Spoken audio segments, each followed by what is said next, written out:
বাংলাদেশ জাতীয়তাবাদী দল বিএনপি আজকের জন্মদিন উপলক্ষে বিএনপি সম্মানিত চেয়ারপারসন আপসীন দেশনেত্রী বেগম খালেদা জিয়া আগামী রাষ্ট্রনায়ক, আমাদের দল বিএনপির ভারপ্রাপ্ত চেয়ারম্যান, আমাদের আশা আকাঙ্ক্ষার মূর্ত প্রতীক, আমাদের রাজনৈতিক অভিভাবক জনাব তারেক রহমান নির্দেশে জন্মদিনের সমস্ত আনুষ্ঠানিকতা বাতিল করা হয়েছে।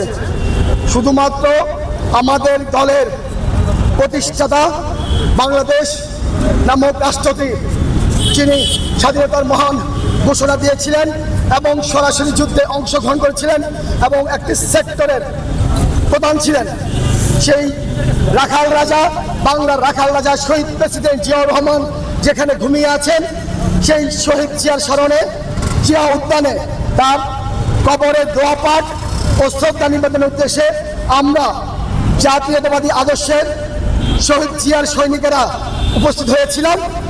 আমরা আজকের এই দিনে গভীর শ্রদ্ধার সাথে আমাদের প্রিয় নেতা শহীদ প্রেসিডেন্ট বীর উত্তম জিয়াউর রহমানকে স্মরণ করছি।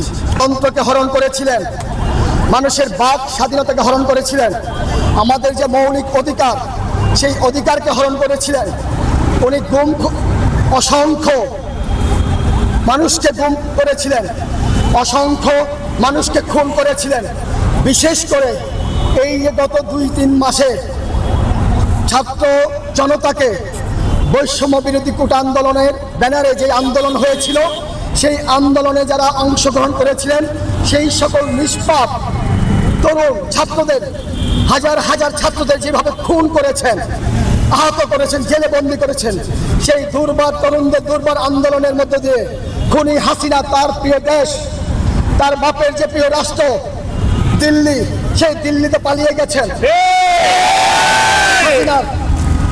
খুনি হাসিনার দুঃশাসন থেকে বাংলাদেশ মুক্ত হয়েছে। আমরা এখন স্বাধীনভাবে কথা বলতে পারি, আমরা এখন স্বাধীনভাবে বাংলাদেশের যে কোনো প্রান্তে দাঁড়িয়ে মুক্ত কণ্ঠে, দীপ্ত কণ্ঠে উচ্চারণ করতে পারি, আমাদের মনের কথাগুলো বলতে পারি। এর চেয়ে বড় স্বাধীনতা আর হতে পারে না।